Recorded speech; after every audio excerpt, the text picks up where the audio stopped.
धन धन सतगुरु तेरा ही आसरा। प्यारे सतगुरु की प्यारे सत्संग जी, कैसे हैं आप सारे। मैं विजेंद्र कुमार इंसान आप सभी का स्वागत करता हूं आपके अपने प्रोग्राम सच की राह में। तो चलिए प्रोग्राम की शुरुआत अरदास के साथ।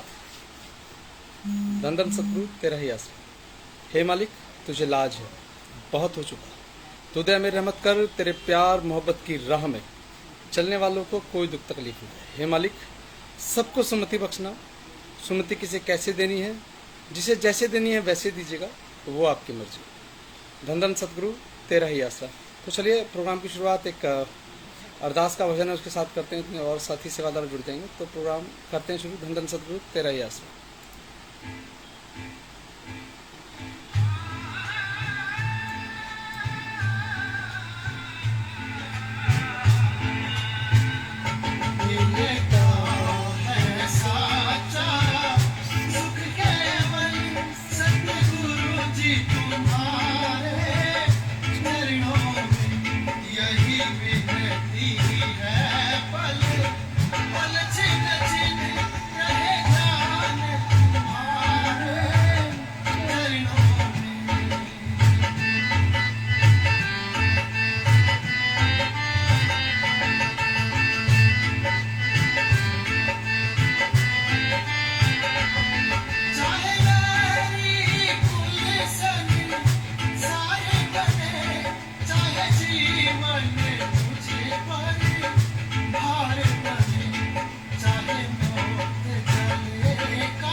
धन धन सतगुरु तेरा ही आसरा। और प्यारे सतगुरु की प्यारी साथ संगत जी, मिलता है सच्चा सुख केवल सतगुरु जी तुम्हारे चरणों में।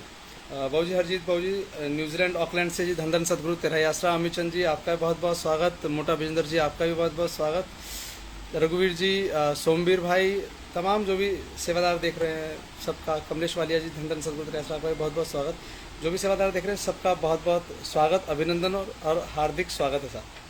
तो आज प्रोग्राम करने का कोई इरादा नहीं था, लेकिन पिताजी जब ख्याल देते ना साहब करने के लिए, तब बहुत सारी चीज़ें होती हैं और घटती हैं। अभी मैंने पिछले कुछ दिन पहले एक मोबाइल लिया था साहब, एक छोटा सा। तो इसका जब वो क्या बोलते हैं, डाटा भर गया पूरा ना, यानी कि 128 GB पूरा एकदम पैक हो गया, तो मैंने उसको रिसाइकिल बिन में डाल के खाली कर लिया। उसमें क्या बोलते हैं, कॉपी कर लिया, यानी कि डाटे को कॉपी हो गया। तो मैं भूल गया सब कुछ कि क्या क्या कहाँ पर है। तो अचानक से मैं आज कुछ खाली बैठा था, खाली बैठे बैठे कुछ कुछ पेज पलटने शुरू किए, यानी कि वही देखना शुरू किया क्या क्या मेमोरीज हैं उसमें। तो देखा तो एक कागज़ निकल आया साहब, बड़ा इंटरेस्टिंग सा। मैं ढूंढ कुछ और रहा था, मिल कुछ और गया। तो फिर पिता ने ख्याल दिया चलो आज इस पर बात की जाए, क्योंकि जब चारों तरफ अजीब सा शोर है तो कुछ कर गुजरने की इच्छा होनी चाहिए साहब। तो चलिए आज का प्रोग्राम सच की राह शुरू कर रहे हैं, और आप सबका बहुत बहुत अभिनंदन, बहुत बहुत स्वागत है आपके अपने प्रोग्राम में। तो सबसे पहले बात करेंगे हम डेरा सच्चा सौदा और सतगुरु की मर्यादाएं जो बेपरवाह जी ने हमें सिखाई हैं, वो क्या हैं, और किस प्रकार के लालछन लगाए जा रहे हैं आश्रम पर, क्यों लगाए जा रहे हैं, और कौन सी विचारधारा या कौन से लोग हैं जो इस सब चीज़ों को दूषित कर रहे हैं जो पिताजी ने सिखाया है। क्योंकि मैं 2-3 बातें कहूँगा, पहले प्रोग्राम के शुरू में कर लेते हैं, बीच में कर लेते हैं उसको थोड़ा सा। सबसे पहले हमारी 3 मर्यादाएं डेरा सच्चा सौदा में जुड़ने के लिए। गुरप्रीत भाई धन धन सदगुरु तेरे आसरा, सीताराम बंसल बाबू जी धन धन सदगुरु तेरे आसरा। डेरा सच्चा सौदा से जुड़ने के लिए, जो अमूमन डेरा सच्चा सौदा का हर बच्चा जानता है, क्या मर्यादा है साहब। पहला, शराब नहीं पीना है किसी ने। दूसरा, मांस अंडा नहीं खाना है किसी ने। तीसरा, पर स्त्री माँ बहन बेटी के समान है उम्र के लिए, और यही बहनों के लिए कि पर पुरुष बाप बेटे भाई के समान है उम्र के हिसाब से। ये बेपरवाह जी के वचनानुसार है साहब, जो आपको बताया। ये दरबार की मर्यादा है जिस पर डेरा सच्चा सौदा की जो मर्यादा है वो यही है साहब। भोला जी लिख रहे हैं कि भाई जी फेसबुक पर एक और भाई लाइव आते हैं, कौन है वो जो मैनेजमेंट को टोटल गलत बता रहे हैं, वो सबसे सही लोग हैं साहब। Because there are so many peoples who think that कि they are a very superior, they are very very intelligent, so many things are there. But लेकिन एक बात समझिए आप, सोच क्या है, सोच मायने रखती है साहब। उस सोच पर बात करेंगे। मैं कह रहा था कुछ ढूंढ रहा था, मिल कुछ और गया अब। और मैं अभी चाहूंगा कि आप प्लीज अभी कुछ पूछिएगा मत, अभी सिर्फ हम बात कर लेते हैं थोड़ी सी, क्योंकि यहाँ किसी के बारे में बात नहीं करेंगे। हम अपने अपने आश्रम की मर्यादाओं के बारे में बात करें, अपने डेरे की मर्यादाओं के बारे में बात करेंगे। कौन कौन कहाँ से किस किस चीज को उठा करके डेरे पर पत्थर फेंक रहा है, उस पर बात करेंगे।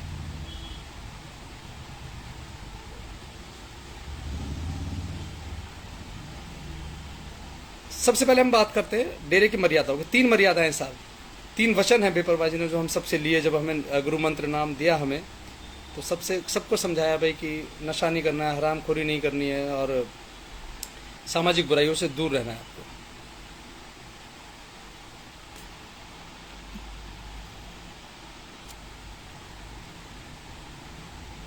तमाम बीमारियों से बचने के लिए पिताजी ने हमें सब कुछ रास्ता दिखा दिया। अब बात करते हैं कि आखिर कौन है वो लोग और क्या विचारधारा है।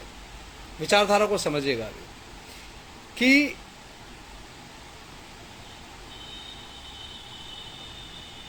मोड़ मंडी ब्लास्ट की बात हो रही है साहब। आप समझिएगा चीज़ों को कि कैसे चीज़ों को मैनिपुलेट किया जाता है। मैनिपुलेट कहते हैं दूषित करना या रंग में भंग डालना, कैसे किया जाता है आप देखिए। मोड़ मंडी बम ब्लास्ट हुआ, कोई मोड़ है मानसा के आसपास, एक मोड़ मंडी नाम की एक जगह है, वहाँ पर कोई चुनावी सभा हुई होगी, उसमें कोई बम विस्फोट हुआ सा, किसी कार में बम रख करके फोड़ा गया।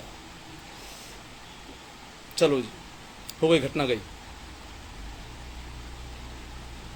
अब से कुछ समय पहले श्री गुरु ग्रंथ साहिब जी के अंग फाड़े गए। बेअदबी कांड के नाम से हम सब जानते हैं उसको। मेरा आप सबसे एक सीधा सीधा सवाल है, मैं पूरा करमचंद जासूस हूं साहब,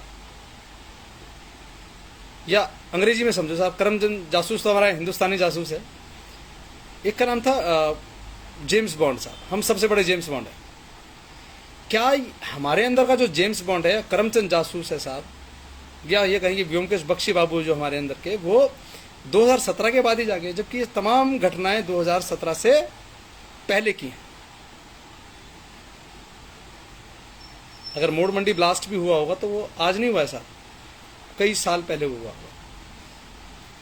अगर बेअदबी कांड है साहब, वो भी आज नहीं हुआ है, वो भी आज नहीं हुआ है, वो भी बहुत पहले हुए साहब। लेकिन चर्चा आज क्यों है? आज क्यों का जवाब आप खोजिएगा साहब, अपने अंदर खोजिएगा। मैं यहाँ बैठ करके बोल रहा हूँ, मेरी बातों से बिल्कुल सहमत मत रहिएगा। ये समझिएगा एक आदमी आता पागल सा, वो आपके बीच में बैठ के बकबक कर रहा है, ये मान के सुन लीजिएगा बस। लेकिन मेरी बात, किसी बात को मत मानिएगा। लेकिन आज इस क्यों का जवाब खोजता है, आखिर क्यों 2017 के बाद, इस तमाम चीजें बेपरवाही के जाने के बाद, मोड़ मंडी ब्लास्ट भी पिताजी के सामने हुआ होगा साहब, बेअदबी कांड भी पिताजी के रहते हुआ। आखिर ये दो एक ऐसे अहम विषय हैं जो डेरे के साथ जबरदस्ती जोड़े जाते हैं। जबकि एक में तो सीबीआई ने यह भी कह दिया कि भाई जब बिट्टू भाई की हत्या हो जाती है नाभा जेल में, सीबीआई की क्लोजर रिपोर्ट आई कि भाई इसमें तो डेरा प्रेमियों का कोई रोल नहीं है साहब। यह आपने और मैंने अखबार में पढ़ा। अब बात करते हैं थोड़ा सा आगे, आखिर क्यों 2017 25 अगस्त 2017 को पूज्य हजूर पिताजी आप और हमसे दूर चले जाते हैं साहब, कुछ वक्त के लिए दूर चले गए।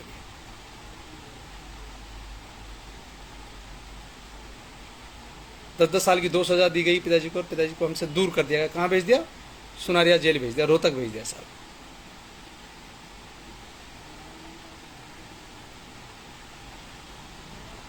इसलिए भेजा गया पिताजी को कि भाई एक ऐसा घिनौना अपराध, यौन शोषण का जो अपराध है साहब, वो घृणतम अपराधों में से आता है। घृणतम अपराधों में से एक अपराध गिनती में आता है, यौन शोषण का जो आरोप है। एक ऐसे घिनौने अपराध में पिताजी को भेज दिया जाता है जेल, साजिश के तहत कि भाई चलो जी ये जाएंगे, इनके सारे अनुयायी इधर उधर हो जाएंगे और डेरों पे सब पे ताला लग जाएगा। और हुआ भी यही। 25 अगस्त 2017 के बाद अचानक से तमाम नामचर्चा घर बंद हो गए, सब पे ताले लगा दिए गए। तमाम जो हमारे डेरा सच्चा सौदा की जितनी भी शाखाएं थी देश में, तमाम पर ताले लगा दिए गए। पुलिस का पहरा बैठ गया कि सबसे बड़े अपराधी जैसे हम ही हैं, क्योंकि भूमिका इस तरीके से बनाई जा रही थी। साजिशकर्ताओं के द्वारा सब कुछ बड़े प्लान तरीके से हो रहा था। लेकिन जो साजिश करता थे उनका मकसद क्या था? देखिए पिताजी ने क्या सिखाया, जो सीख है, जो आइडियोलॉजी है बेपरवाही की, जो विचारधारा है, वो क्या है? अंडा मांस नहीं खाना। एक बहुत बड़ा व्यापार है साहब देश के अंदर, मांस का व्यापार और मुर्गी और मुर्गी के अंडों का व्यापार बड़ा जबरदस्त व्यापार है साहब। संडे व मंडे रोज खावंडे, ऐसी एड टीवी पे जब आती है जिस मुल्क में, तो आप समझ सकते हैं कि कितना बड़ा व्यापार हो सकता है। दूसरा, शराब नहीं पीना। बहुत बड़ा रेवेन्यू जनरेट होता है सरकारों को इससे।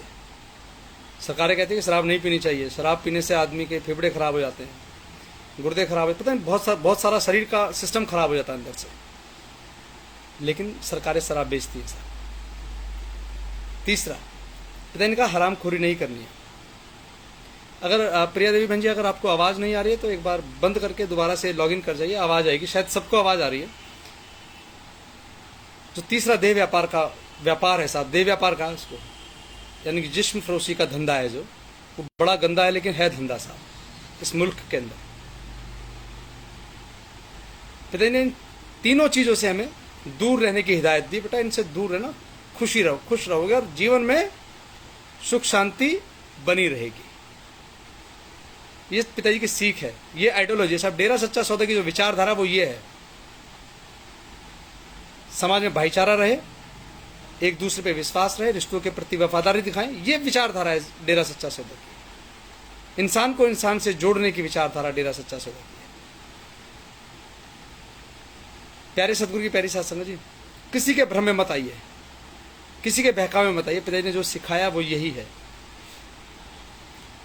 अब इन तीनों व्यापारों को करने वाले लोगों ने पिताजी को दूर भेजा। ये ख्याल रहा कि यार ठीक है, बाबा जी जेल चले जाएंगे, चेलों को टीवी पे कुछ दिन गंदा गंदा दिखाएंगे, बाप बेटी के रिश्ते को तार तार कराएंगे और इनका कैरेक्टर बिल्कुल तहस नहस कर देंगे एक दिन से। हुआ भी यही साहब। आप में से बहुत सारे लोगों के जानकारों ने पिता के स्वरूप निकाल करके बाहर छोड़ दिए, पार्कों में पेड़ों पे रख दिए, लॉकेट्स निकाल के अलग अलग रख दिए, इधर उधर कर दिए, क्योंकि डर का माहौल था, कहीं पुलिस ना पकड़ के ले जाए साहब, कहीं मेरा पड़ोसी क्या कहेगा मुझे, मैं कैसी गंदी जगह जाता हूँ। ये वो विचारधारा थी जो आपकी असली विचारधारा पर हावी हो रही थी। जो पूज्य पिताजी की विचारधारा, जो पूज्य पिताजी ने हमें सिखाया, उस पर एक समाज की कुंठित विचारधारा हम पर हावी होती जा रही थी। हम दब रहे थे उस विचारधारा के नीचे। लेकिन जैसे जैसे वक्त बीता साहब, उन जो व्यापारी थे, तीनों धंधे करने वाले लोग थे, उन्होंने कहा कि भाई क्यों ना, अब तो हमारा धंधा बढ़िया चलेगा, गुरुजी गए जेल, चेले बिखर जाएंगे, काम खत्म, मौजा ही मौजा। लेकिन बेपरवाही को कुछ और मंजूर था। वक्त गया साहब। हर रात की एक सुबह होती है। 25 अगस्त 2017 को जो ताले लगे दरबार पर, उसके बाद जो ताले खुले साहब, वो 3 नवंबर 2017 को खुले। 3 नवंबर 2017 को सिरसा से कुछ सेवादार गए, नाम चर्चा सुनी, नाम चर्चाओं का आदान प्रदान शुरू हुआ। धीरे धीरे डरते डराते लोग जाने लगे। जनवरी का जब महीना आया साहब, तो संगत का थोड़ा रुझान, जो कहते थे जिएंगे मरेंगे मर मिटेंगे तेरे लिए, वो लोग लौटे दरबार की तरफ। उनको देख करके मुझे जैसे कुछ पिछ लगू थे जो दाएं बाएं हमेशा होते रहते हैं, उन्होंने कहा ठीक है चलो जी, हम भी तुम्हारे साथ। धीरे धीरे वो गिनती अप्रैल आते आते, जामेन शाह गुरु का आते आते साहब, वो गिनती हजारों से लाखों में पहुंचने लगी धीरे धीरे। कोई बात नहीं साहब।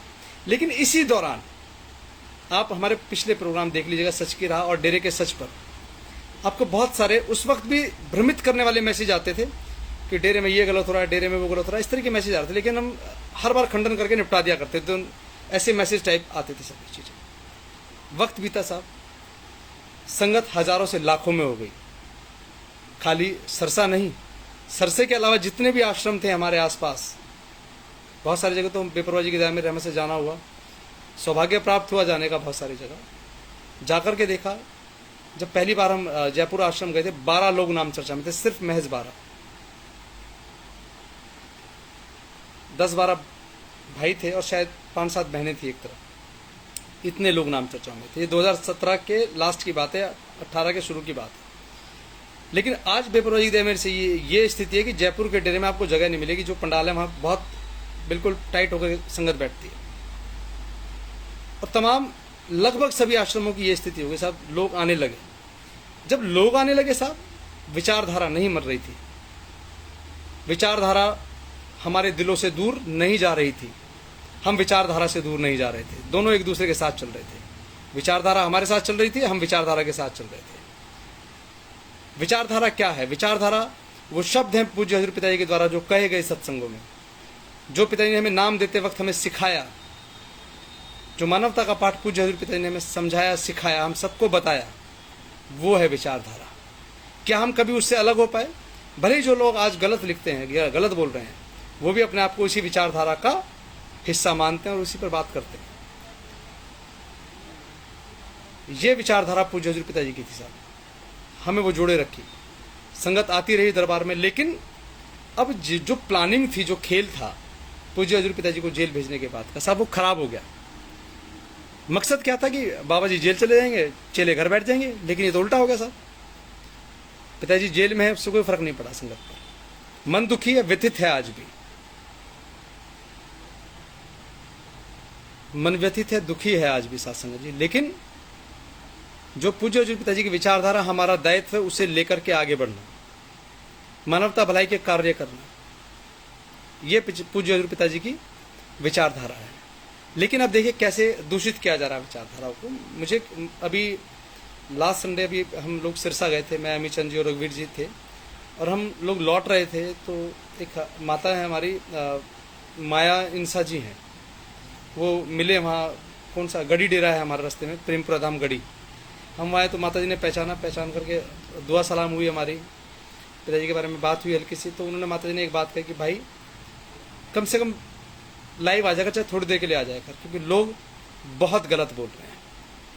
क्या गलत बोल रहे हैं साहब, मुझे तो पता ही नहीं है कि कितना गंद मचा दिया है। डेरा सच्चा सौदा को वैश्यावृत्ति का अड्डा बता रहे हैं लोग। इनको शर्म नहीं आती जो बोल रहे हैं इस तरीके से। क्या उनकी माँ बहनें नहीं जाया करती थी सरसा, या मेरी माता बहनें नहीं जाती थी, या हमारी माँओं ने हमें नहीं सिखाया कि दरबार में क्या होता है क्या नहीं होता है? और मैं हैरान हूँ आप लोग ऐसे लोगों को बर्दाश्त कैसे करते हैं, क्यों सुनते हैं ऐसे लोग? अगर मैं गलत हूं तो साहब मुझे ब्लॉक कीजिए, रिपोर्ट कीजिए, अब जाकर के सेक्शन में खत्म हो जाएंगे चैनल्स धीरे धीरे। आपके उस विचारधारा को दूषित किया जा रहा है। पूज्य हजूर पिताजी कहते हैं वैश्यावृत्ति से दूर रहो, और मुझ जैसा कोई आदमी आता है वो कहता नहीं छी अड्डा ही वैश्यावृत्ति का है वो तो। पूज्य हजूर पिताजी हमें सिखाते हैं हरामखोरी से दूर रहो, वैश्यावृत्ति से दूर रहो, लेकिन लोग क्या करें, नहीं जी नहीं वो तो अड्डा है वैश्यावृत्ति का, वो तो गुनाहगारों का अड्डा है, वहां गुनहगार रहते हैं सिर्फ। तो क्या टिंडे लेने जा रहे थे इतने दिन से? क्या कर रहे थे दरबार जाकर के? क्यों जाते थे डेरा? तुम्हें आज नहीं पता लगा है? तुम बात 2002 की करते हो, 2005 की करते हो, 2010 की करते हो, क्यों मुंह में दही जमा करके बैठे थे? आखिर क्यों? क्या वजह रही होगी? मौका परस्ती ढूंढ रहे थे, क्योंकि तुम सत्संगी नहीं थे कभी भी। कभी भी नहीं थे। सत्संगी का मीन्स कि सच का संग करने वाला। सच का संग वो नहीं कि जो झूठी झूठी बातों पर गुड़ की चीनी का लेप लगाए और कहे कि लो जी यही सच है। वो सच नहीं है साहब। सच ये है कि डेरा सच्चा सौदा में वैश्यावृत्ति से पीछा छुड़ाया जाता है लोगों का। वैश्यावृत्ति में फंसी हुई युवतियों को उस दलदल से निकाल करके समाज की मुख्य धारा में जोड़ा जाता है। ये है डेरा सच्चा सौदा की विचारधारा, आइडियोलॉजी। वो आपकी विचारधारा हो सकती है साहब की डेरे में गलत काम होते हैं। और नरेंद्र भाई, अभी भी देखा मैं, नरेंद्र भाई हैं प्रोग्राम में।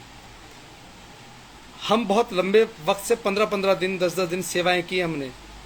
सिरसा दरबार भी की, सिरसा से बाहर जो आश्रम है बहुत सारी जगह वहां भी की है। कहीं गंदगी देखने की, गंदगी यहाँ है साहब, यहाँ से दिखती है और यहाँ पर जाके बस जाती है। ये है गंदगी जो हम लोगों के दिमाग में है, और उस गंदगी को हम दूसरों के सामने परोस रहे हैं। और हमारे भोले भाले सेवादार जाने अनजाने उस पशु की भांति जो सुबह सुबह जंगल में जाके गंदगी में जो मुंह मारता है, उस जैसे हो गए हैं। है तो थोड़ी कड़वी साहब, लेकिन मैं माफी मांग लूंगा आप लोगों से, गलत बोल रहा हूं, लेकिन सच्चाई है ये। हम वैसे हो गए हैं। हमें उस संस्थान पर भरोसा नहीं रहा जिसमें जाकर के हम लोग सुधर गए। आखिर हम हैं किस दौड़ में? जा कहां रहे हैं हम लोग?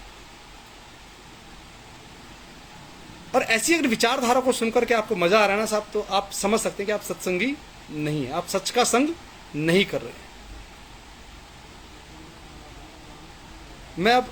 मैंने कहा था प्रोग्राम के शुरू में, मुझे कुछ एक पेपर्स मिल गए थे, मैं ढूंढ कुछ रहा था, मिल मुझे कुछ और गया साहब। मैं ढूंढ कुछ नहीं रहा था, ये मुझे मिल गया पेपर। मैं थोड़ा सा बता रहा हूँ आपको। एक एफिडेविट था साहब, अंग्रेजी में था ना, याद है आपको? मैंने दिखाए थे पीछे 2 एफिडेविट। एक हिंदी का तो ये था साहब, ये वाला, जिसमें 45 मेंबरों ने क्या वो क्या तमाम बातें। और ये एक एफिडेविट था जो अंग्रेजी में था साहब, उसका हिंदी अनुवाद है ये, जो भी ये भी इन्हीं के द्वारा छापा और प्रसारित किया गया साहब। नरेश भाई धनधन सदगुरु तेरा, रिंकू भाई धनधन सदगुरु तेरा आसरा, नरेंद्र भाई धनधन सदगुरु तेरा आसरा, अमित चंद जी, सोमवीर भाई, अनिता रावत बहन, सभी को, जो भी सेवादार देख रहे हैं सभी को धनधन सदगुरु तेरा आसरा। ये हिंदी का अनुवाद है, शायद अंग्रेजी का भी मेरे पास कहीं पड़ा हो, मैं देख लूँ अगर होगा तो। होना चाहिए क्योंकि फेंका तो है नहीं कहीं भी। आई थिंक ये मिल गया। हाँ, ये मिल गया साहब। ये अंग्रेजी वाला एफिडेविट है जो चलाया गया था। इसका ये हिंदी अनुवाद है, जो ये अंग्रेजी में लिखा है साहब, ये ट्रांसलेट है इसी का। अब देखिए, मैं दोनों चीज़ें एक एक कहोगे तो मैं एक एक करके पढ़ के सुना दूं, लेकिन मैं चाहूँगा कि आप अगर हिंदी वाला समझ लेंगे तो बहुत आसानी समझ में आ जाएगा कि आखिर विचारधारा क्या है साहब। नरेंद्र भाई लिख रहे हैं कि सही कह रहे विजेंद्र भाई, सच का संग कैसे किया जाए यह नहीं समझ पा रहे हैं कुछ गुमराह हुए प्रेमीजन। समझेंगे भाई, सब समझेंगे। और मैंने अभी एक प्रोग्राम देखा था कि कुछ एक बहनें बैठी हैं साथ में, और एक जैसे टीवी एंकर होता ना, पत्रकार रहा हूँ साहब, पत्रकार बेपरवाह जी ने इस छोटे से जीवन में बहुत सारे काम ले लिए। पत्रकार रहा सच कहूँ मैं 2002 के बाद, कब शुरू हुआ मुझे ठीक से ख्याल नहीं, एक बार जब से शुरू हुआ लेकिन 2017 तक सच कहूँ का सेवादार रहा मैं। अब जैसे पत्रकार सवाल करते हैं, पत्रकार क्या पूछते हैं साहब? पत्रकार वो नहीं पूछते जो आप बताना चाहते हैं, पत्रकार वो पूछते हैं जो वो जानना चाहते हैं आपसे, और आपसे आपको पता भी नहीं कि आपसे कितनी गलत बातों में हिस्सेदारी आपकी इन्वॉल्व कर दी उन्होंने, आपको पता ही नहीं है साहब। लेकिन आई प्राउड ऑफ यू साहब संगत जी कि आप कम से कम अच्छे करने तो कभी बुरे का तो हिमायती या साथी बन रहे हैं। कहीं तो गिनती होगी, इतिहास में लिखा जाएगा, अच्छा करोगे तो भी लिखा जाएगा और बुरा करोगे तो भी। अगर हनुमान का जिक्र होता है तो साहब दुर्योधन का भी जिक्र होता है इतिहास में। अगर भीम का जिक्र होता है तो क्या नाम है इसका, मेघनाथ का भी जिक्र होता है साहब। रावण के वंशजों का भी होता है, कौरवों के वंशजों का भी होता है, भगवान श्री राम के वंशजों का भी होता है, और भगवान श्री कृष्ण के वंशजों का भी होता है साहब। चिंता मत कीजिए, हिस्सेदारी जरूर रहेगी आपकी भी और मेरी भी रहेगी। बस फर्क ये रहेगा कि कौन किसके साथ खड़ा है। सत्य और अधर्म की इस लड़ाई में आप कहाँ खड़े हैं आपको तय करना होगा। लेकिन चलिए अब बात करते हैं इस वाले एफिडेविट पे। ये हिंदी में इसी का ट्रांसलेट है सर, ये लिखा है। मैं एक कॉलम एक पैरा पढ़ दूं, फिर उसके बाद आपको सब समझ में आएगा कि हाँ यही है। ये लिखा है दैट डेरा सच्चा सौदा is actually spiritual ideology which had been established by Shah Mastana Ji Maharaj, founder of Dera Sacha Sauda, and I have a deep faith in this ideology of Dera Sacha Sauda and eventually in the present master of Dera Sacha Sauda, Saint Dr. Gurmit Ram Rahim Singh Ji Insa। इसका पहला जो para है इसमें लिखा है डेरा सच्चा सौदा असलियत में एक आध्यात्मिक विचारधारा है। ध्यान से सुनिएगा साथ संगत जी, आपको बताया कुछ जाता है, दिखाया कुछ जाता है, असल में होता कुछ और है।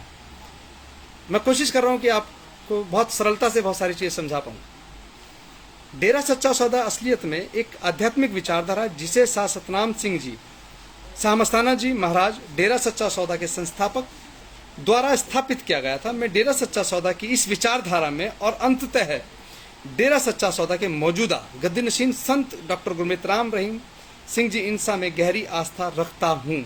अब आपको लगेगा शायद कि अपनी तरफ से कहानी सुना रहा है, तो आपको मैं दोनों, एक अंग्रेजी में लिखा हुआ साहब, एक हिंदी में लिखा है। ये देखें, ये सबको लिखा है शाह मस्ताना जी महाराज फाउंडर ऑफ डेरा सच्चा सौदा।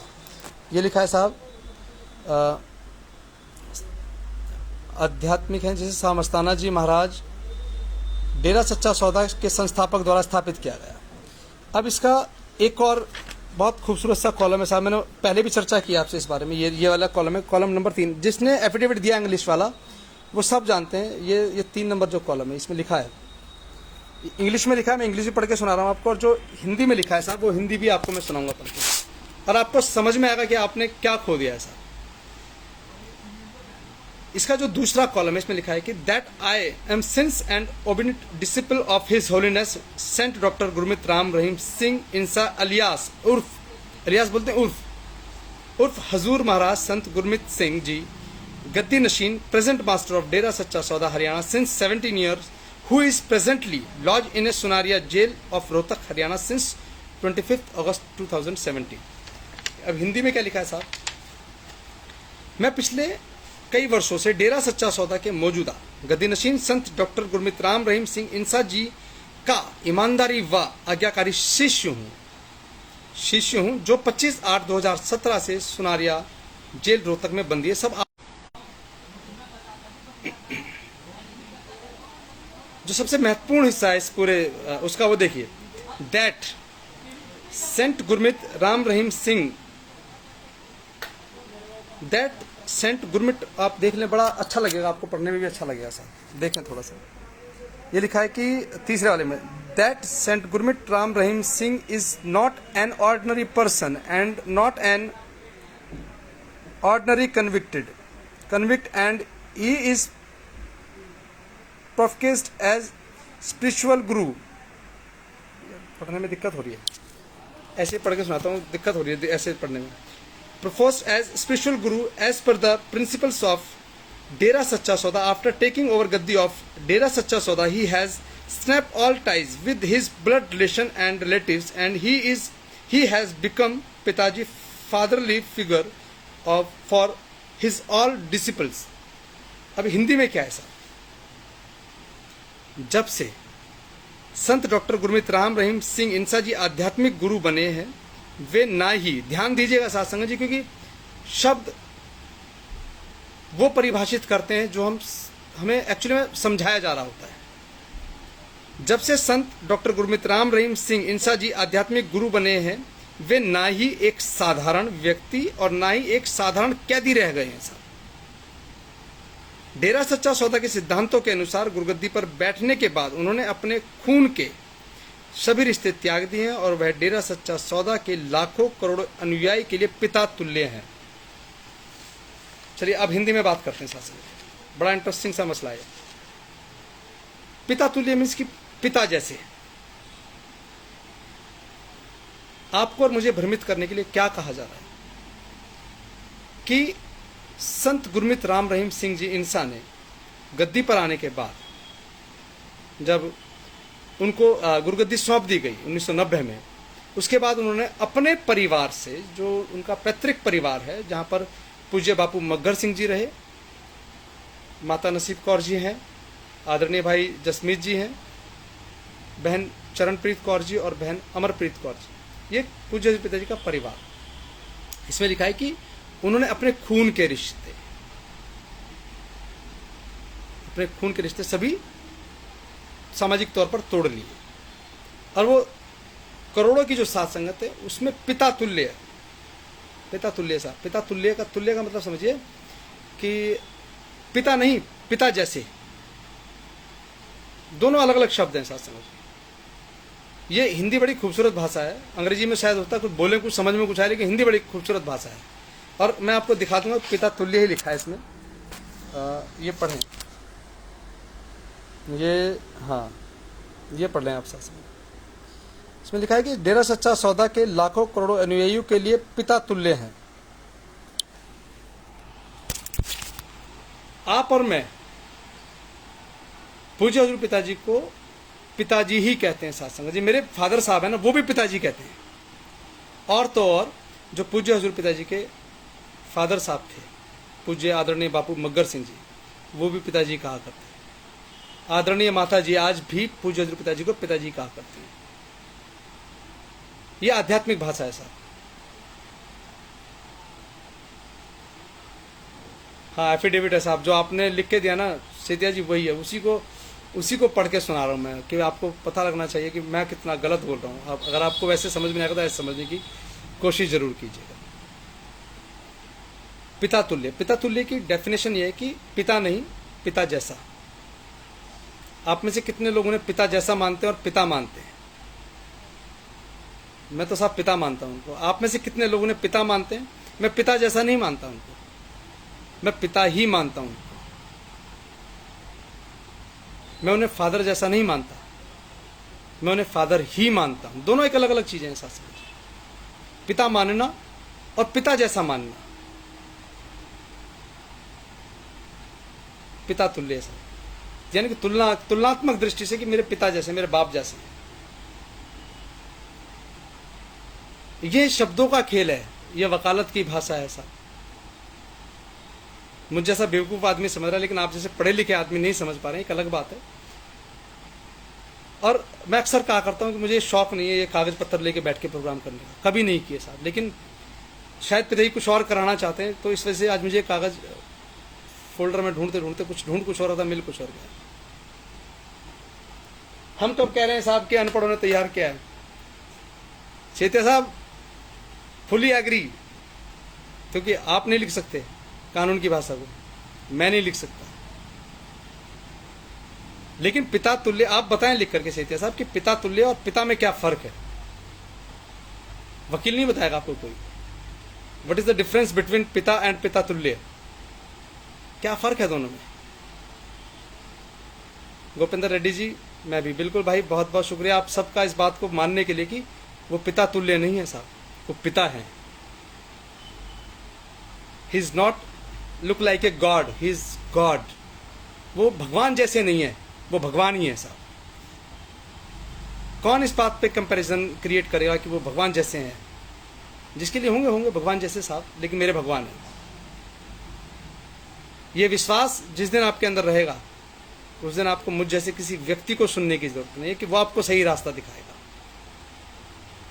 पिता ने हमें एक चीज सिखाई है साहब, कि जब कहीं कुछ दिखाई ना दे, दूर दूर तक धुंध हो, जब रास्ते ना सुझाई दे रहे हो, तो कुछ पल के लिए आंखें बंद करो और उसे याद करो कि हे परमपिता परमात्मा, मुझे कुछ दिखाई नहीं दे रहा, मुझे कुछ सुझाई नहीं दे रहा, मेरी बाह पकड़ और मुझे इस अंधकार से बाहर ले चल, मुझे इस अंधकार से बाहर ला। सब आपको रास्ते भी देगा, आपको अपना हाथ भी देगा, और अपने हाथ के साथ से आपको बाहर भी ले जाएगा।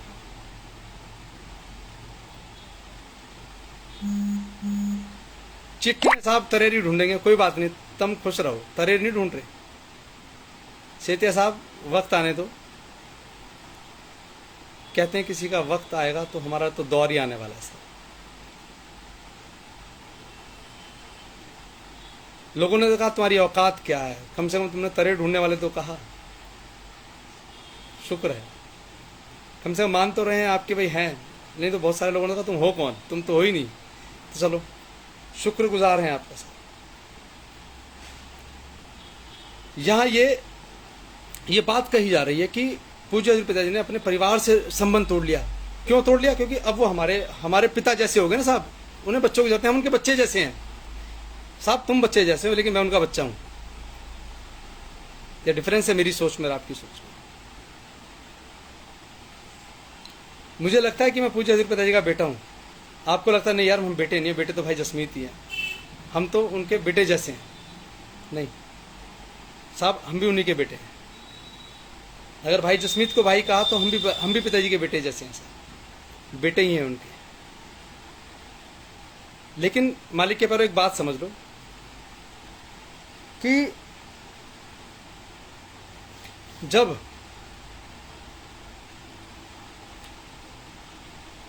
कोई त्योहार आता है, आपने बहुत सारे वीडियोस देखे हैं बेपरवाही के,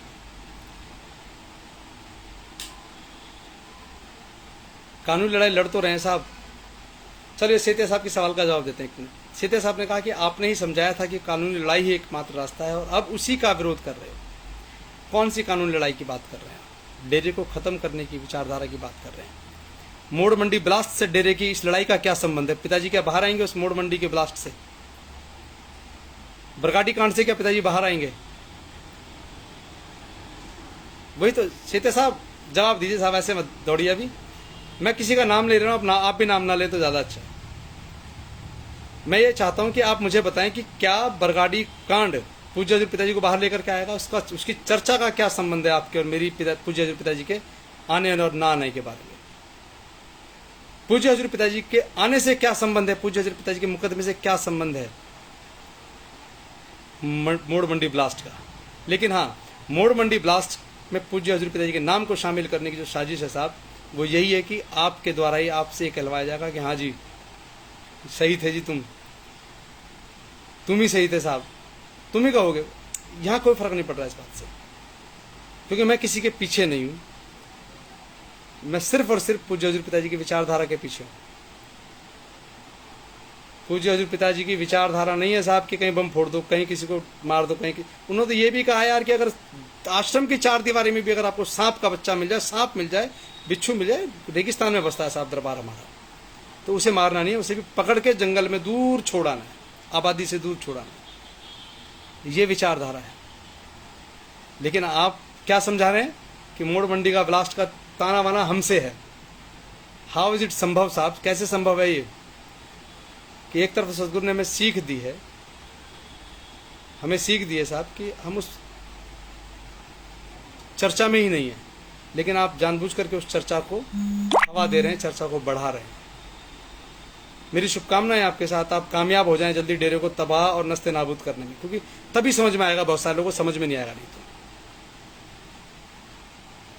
जो मुकदमे बंद हो चुके थे बरगाड़ी के साहब, वो खुल गए दोबारा से। क्यों खुल गए? क्योंकि जी आप वाले लोग कह रहे हैं कि एक धड़ा है डेरा सच्चा सौदा के अनुयायियों का, जो चाहता है कि भाई पुलिस पर दबाव बना करके मुकदमे खोलो, मुकदमे खोलो। खोलो मुकदमे भाई साहब, खोलो, क्या फर्क पड़ता है? पूज्य हजूर पिताजी तो जेल चले गए, बाकी और जो सिस्टम है खत्म हो जाएगा। फिर कौन लड़ेगा, कौन आएगा? क्योंकि तुम जब तक मुकदमों में खड़े नहीं हो सकते जब तक वकालतनामे पर पूज्य हजूर पिताजी के दस्तखत ना हो। और किस मुकदमे की बात कर रहे हो कि कानूनी लड़ाई लड़ी जा रही है? बेवकूफ काटा जा रहा है तुम्हारा और मेरा। इस एफिडेविट में कहां साध्वी यौन शोषण मुकदमे का जिक्र है? बताओ जरा। कौन से साध्वी यौन शोषण के हाई कोर्ट में पेंडिंग मुकदमे में शामिल हो गए हो? बताओ जरा एक बार। छत्रपति हत्याकांड के कौन सी पेंडिंग अपील में तुम्हारी अपीयरेंस है? बताओ जरा एक बार। हो ही नहीं कहीं भी। मुझ जैसे अनपढ़ सेवादार हैं बहुत सारे जिनका बेवकूफ काट सकते हो, लेकिन कुछ मुझसे ज्यादा पढ़े लिखे जो सेवादार हैं उनका बेवकूफ नहीं काट सकते। किसी के भी पोस्ट पर आके 4 गालियां दे जाना सबसे आसान काम है सर। और गालियां देना, गालियां लिखने से अगर आपकी भक्ति में बहुत बड़ा इजाफा होता है तो साहब बहुत बहुत मुबारक आपको। ये आपकी भक्ति में इजाफा सर। पिताजी ने ये नहीं सिखाया। पिताजी की विचारधारा है ना जो, वो मानवता को मानवता से जोड़ने की है, मोड़ मंडी जैसे ब्लास्ट में सेवादारों को जोड़ने की नहीं सर। साथ संगत जी होशियार रहो, बहुत सारे शातिर लोग हमारे बीच में। बुगला देखा? बुगला जो शायद पानी में एक टांग पे खड़ा होता है साहब। एक बुगला था, वो बड़ी मच्छियाँ वगैरह खाता था पानी के अंदर। तो मच्छियों में बड़ा हड़कंप था कि यार ये तो बुगले आ गए, खा जाएंगे हमें। तो कोई बात नहीं साहब, वक्त बीता। बुगले ने देखा यार भूख से हालत खराब हो गई, तो मच्छियाँ भाग जाती है सारी। बुगले ने क्या किया साहब, बुगला आया और एक टांग पे खड़ा हो गया पानी के अंदर। इसे बोलते हैं बुगला भगत साहब। तो खड़े हो गए साहब पानी के अंदर आकर के। मच्छी दूर दूर रहे तो एक मच्छियों ने आपस में खुजर पुजर की कि ए बहन ये एक टांग पे क्यों खड़ा है? दूसरे का पता नहीं, पूछ लेते हैं इससे। दूर से पूछा, ए बुगले तू एक टांग पर क्यों खड़ा है? और हम देख रहे हैं कि तू अब मच्छी भी नहीं खाता है। उसने कहा कि ए मच्छी बहन, मैंने है ना मांसाहार छोड़ दिया है। मैं मच्छियों का शिकार नहीं करता हूँ, भक्ति करता हूँ ईश्वर प्रभु परमात्मा की, एक टांग पे खड़ा हूँ। मच्छियों को कॉन्फिडेंस आ गया साहब, हाँ बिल्कुल सही बात है। नजदीक आई, खट से चट कर गया मच्छियों को साहब। तो ऐसे लोग हमारे बीच में बहुत ज्यादा सक्रिय हैं। आप न्यूट्रल होकर सुनने की बात करें, मैं न्यूट्रल होकर चला भी हूं साथ में। और पागलों की तरह यहां से चंडीगढ़ कोर्ट तक भी गया हूं। जिस दिन 50,000 रुपये का फाइन हुआ उस दिन मैं हुक्मचंद जी के साथ वहीं था। मुझे मत बताओ कि किसको सुनना है किसको नहीं सुनना। सेतिया साहब आप सिर्फ सुन रहे हैं, मैं सुन करके मिल करके सुन के सब कुछ कर चुका हूं, तब किसी निष्कर्ष पर हूं, नहीं तो मुझे जरूरत नहीं पड़ती इस निष्कर्ष पर आने की। लेकिन ठीक है, कोई इशू नहीं है, जिसका जहां मन करे वहां सुनो, जिसका जो मन आ रहा है वो बोले साहब। अभिव्यक्ति की पूरी आजादी है इस मुल्क में, पूरी आजादी है। मैं बोल रहा हूं, मुझे भी सुन रहे हैं लोग। मैं नहीं कहूंगा कभी आप मेरे फॉलोअर बन जाए, मेरे पीछे पीछे चले ना, कोई मतलब नहीं है साहब। आप स्वतंत्र देश में हैं, जिस मर्जी को चाहे सुने, जिस मर्जी को चाहे फॉलो करे, कोई फर्क नहीं पड़ता। लेकिन अपना तो काम साहब डेरा सच्चा सौदा की विचारधारा के साथ कल भी खड़ा होना था, आज भी है। कल गुमराह थे इस बात पर कि लोगों ने हमें समझाया कि नहीं शी अपील ही नहीं करी है। अरे अपील तो एक अक्टूबर नवंबर में 2017 में हो गई थी, पहले साध्वी यौन शोषण वाले मुकदमे में। जनवरी में जो 11 जनवरी को जो फैसला आया, 17 को जो सजा हुई 17 जनवरी 2019 में, उसमें भी अगले महीने अपील हो गई। 28-30 दिन का समय होता है अपील करने का। उस दौर में अपील हो गई 20-22 दिन बाद। उस वक्त भी लोग गुमराह करते रहे। और आज भी साथी सेवादार को तो पता ही नहीं है कि हाई कोर्ट में अपील भी हो चुकी है या नहीं हो चुकी है, नहीं पता है बहुत सारे सेवादारों को। तो अब यही तो जागरूक करना है कि जी अपील हो चुकी है। साथ संगत जी अपील में है हम लोग हाई कोर्ट में। हाई कोर्ट में सुनवाई जब शुरू होगी तो सारा दूध का दूध का पानी हो जाएगा साहब।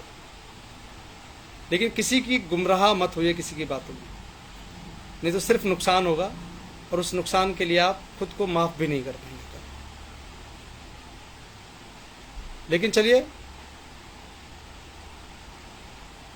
अब ये एक हमारे देवदासी प्रजापति जी लिख रहे हैं कि भाई जी बुगला भट्ट जी, आप तो कह रहे हैं थे कि गुरुजी बहुत जल्दी ला रहा हूँ।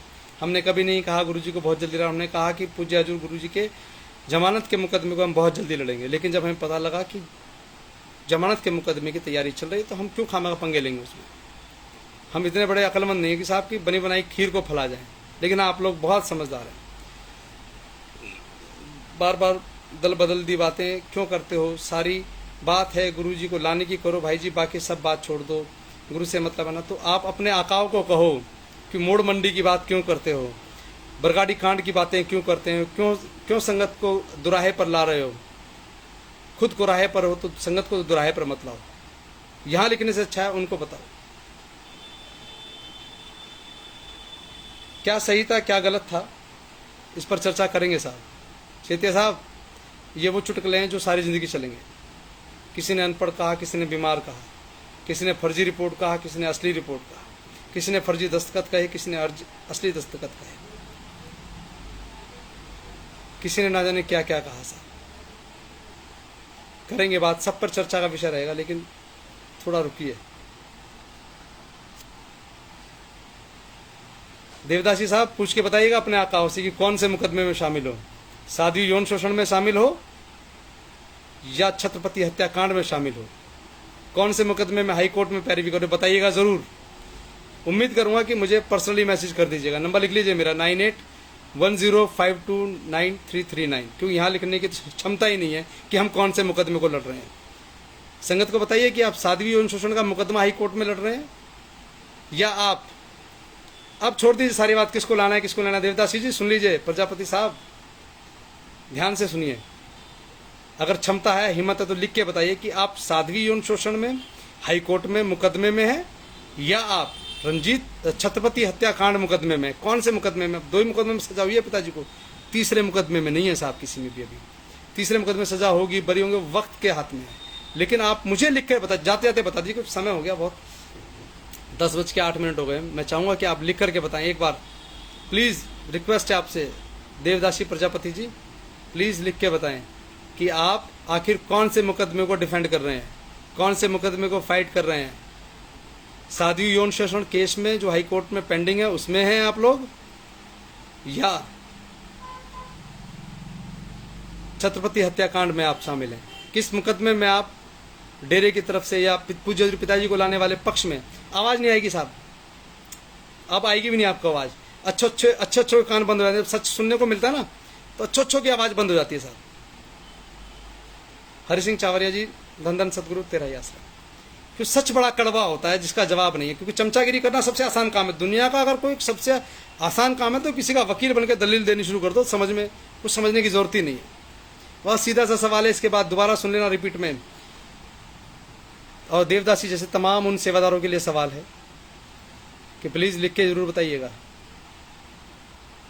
कि पूज्य हजूर पिताजी की पैरवी करने वालों कौन से मुकदमे में पैरवी कर रहे हैं, कौन से मुकदमे में पैरवी कर रहे हो पूज्य हजूर पिताजी की। साध्वी यौन शोषण मामले में पैरवी कर रहे हो हाई कोर्ट में, या छत्रपति हत्याकांड में पैरवी कर रहे हो? जिसमें भी कर रहे हो साहब बताइएगा जरूर, अच्छा लगेगा कि आपको भी जानकारियां हैं बहुत सारी। या सुनी सुनाई बातों पे ले तेरे की तीर कमान लेके बैठे हैं, नहीं, सुन करके समझ करके तब बताइएगा। सब कुछ बड़े वकीलों की देख रेख में नहीं हो नहीं रहा है, कहाँ हो रहा है ये बताइए शेते साहब। चलिए मेरा सवाल आपसे भी है, देवदासी को तो आवाज आनी बंद हो गई, लेकिन आपको आवाज अच्छे से आ रही है। मुझे ये बताएं कि पूज्य हजूर पिताजी के किस मुकदमे में है जिसमें सजा हो गई है साध्वी यौन शोषण में, उस मुकदमे को आप डिफेंड कर रहे हैं हाई कोर्ट में, या छत्रपति हत्याकांड में जिसमें सजा हो गई है उसे आप डिफेंड कर रहे हैं? सिर्फ इस 2 सवाल है, छोटे, कुछ नहीं और पूछना नहीं कुछ, सिर्फ इतना बता दीजिए। चलिए अब पप्पू राम जी आ गए। पप्पू राम जी, धन धन सतगुरु तेरा आसरा। बोला जी धन धन सतगुरु तेरा आसरा। और एक बहुत खूबसूरत चीज, तुम्हारा स्पीकर तुर तुर कर रहा है, बस इससे नहीं, इससे पहले आवाज आ रही थी लेकिन अभी तुर तुर कर रहा है, कोई बात नहीं। इसके बाद सुनना, मजेदार बात, मजेदार सवाल है। और पूज्य हजूर पिताजी को हाजिर नाजिर मान के कह रहा हूँ, तुम्हारे पास सवाल का जवाब है, तुम्हारे आकाओं के पास भी नहीं, तुम तो छोड़ो तुम्हारे आकाओं के पास भी नहीं है। चलिए, एक 2 लाइनों का बहुत खूबसूरत सा भजन है जो टिकने नहीं देता है कहीं भी, जो उसकी याद आते हैं वो टिकने नहीं देता है, पागलों की तरह दौड़ते हैं सब। लेकिन चलिए 2 लाइनें हैं, पप्पू जी को देख के याद आ गई। कसम रब की ना रह पावा तेरे दीदार तो बिना कसम रब दी दिल दा वेड़ा सुनना है दिल दा वेड़ा सुनना है मेरे यार तो बिना मेरे पीर तो बिना मेरे राम रहीम तो बिना कसम रब दी न रह पावा तेरे दीदार तो बिना कसम रब दी तेनू जान दी पई है साडी जान ते पई है तेनू जान दी पई है साडी जान ते पई है तेरी जान जान ने साडी जान कढ लई है कसम रब दी न रह पावा तेरे दीदार तो बिना कसम रब दी कसम रब दी। धन धन सतगुरु तेरा ही आसरा। और मैं चाहूँगा कि सतगुरु के पैरों एक एक बार आप सभी शेयर कीजिएगा। ठप्पा ना गदारी दा लवाली। धन धन सतगुरु तेरा ही आसरा। इतिहास लिखे रोहतक च रब जी करिए चैलेंज शरेआम इतिहास लिखे रोहतक च रब जी करिए चैलेंज शरेआम ठप्पा ना गदारी दा लवाले आना छेती खुशी दा पैगाम ठप्पा ना गदारी दा लवाले आना छेती खुशी दा पैगाम दौर सी जुदाई वाला चलदा जिंदगी गमा दे बस पै गई दौर सी जुदाई वाला चलदा जिंदगी गमा दे बस पै गई ऐसा मस्ताना यार मिलिया कमी ना कोई जिंदगी च रह गई ऐसा मस्ताना यार मिलिया कमी ना कोई जिंदगी च रह गई याद विच ओदी दिन चढ़दा याद विच ओदी दिन चढ़दा यादां विच ढलदी है शाम ठप्पा ना गदारी दा लवाले आना छेती खुशी दा पैगाम ठप्पा ना गदारी दा लवाले आना छेती खुशी दा पैगाम। धन धन सतगुरु तेरा ही आसरा। प्यारे सतगुरु की प्यारी साथ संगत जी, ये पप्पू राम जी की आवाज़ में बहुत खूबसूरत भजन था ये कसम रब दी। और मौका लगा तो कभी पप्पू राम जी सुनवाएंगे आपको। और बहुत जल्दी पंजाब के दौरे पर हैं हम लोग और बहुत जल्दी पंजाब में बहुत जो बेपरवाह जी की याद में बेपरवाह जी के प्यार में जो सेवादार हैं उनसे बहुत जल्दी आपकी मुलाकात करवाएंगे और कहीं कहीं बैठ के अपनी बात मनवा करके अपने तरीके से बातें कहलवाना बहुत आसान काम है। वो भी मौका लगा तो आपको लेकिन सच से रूबरू कराएंगे साहब, बनावटी बातें नहीं। क्योंकि मैं एक बात जानता हूँ, अगर सच आप बोल रहे हैं आज तो 2017 से पहले चुप क्यों थे? आज आप झूठ बोल रहे हैं या तो आप कल मक्कारी कर रहे थे, हम तेरे हैं, तेरे बिना कुछ नहीं है हमारा, हम तो सब हमारा तो सब कुछ तेरा है, तेरा तेरा करते करते सब कुछ भी ना रहा मेरा। विक्की भाई धन धन सतगुरु तेरा ही आसरा। तेरा तेरा करते करते कुछ भी रहा ना मेरा, अब तेरा तुझको क्या सौंपूं, अब तो सब कुछ है मेरा। यानी कि कल तक जब कुछ जब पिताजी थे सब कुछ, पिताजी सब कुछ ठीक है, सब बढ़िया, मौजा मौजा, माइक भी मिला, बात भी की, फोटो भी खिंचाई, लेकिन आज साहब आज तो सब कुछ गड़बड़ है, आज सब कुछ गड़बड़ घोटाला है। लेकिन चलिए कल फिर मिलते हैं साथ संगत जी। वैसे मेरी व्यस्तताएं बहुत ज़्यादा हैं, माफ़ी चाहूँगा, लेकिन फिर भी समय ज़रूर निकाला करूँगा। रोज़ आपसे मुलाकात हुई, कम बात करेंगे लेकिन वी ऑल्सो सपोर्ट आप। नहीं, यहाँ आपकी बात नहीं कर रहा हूँ सर, यहाँ I support only Dera Sacha Sauda and I follow Dera Sacha Sauda and I follow also ideology of Dera Sacha Sauda and ideology of पूज्य हजूर पिताजी। इसके आगे कुछ नहीं आता सर। बाकी आप कांग्रेस, बीजेपी, सपा, बसपा सब समाज का हिस्सा है। हम सब किसी ना किसी को वोट करते हैं, कोई ना कोई किसी ना किसी राजनीतिक दल की विचारधारा में है और कोई ना कोई किसी ना किसी राजनीतिक दल की दलदल में भी है। तो इसकी चिंता ना करें, आप सपोर्ट करें, मैं सपोर्ट करूं। अच्छे लोगों को सपोर्ट करना चाहिए, बुरे लोगों को छोड़ देना चाहिए। तो चलिए मालिक के पैरों मिलते हैं। कल फिर मिलने का समय रात को 9 बजे का है। तब तक के लिए गुड नाइट, शब्बा खैर, बाय बाय साहब जी। और ज़रूर मिला करेंगे सत्संग जी 9 बजे, रात को 9 बजे कल मिलते हैं। लेकिन चलते एक अंतरा और सुनाऊँ मैं आपको।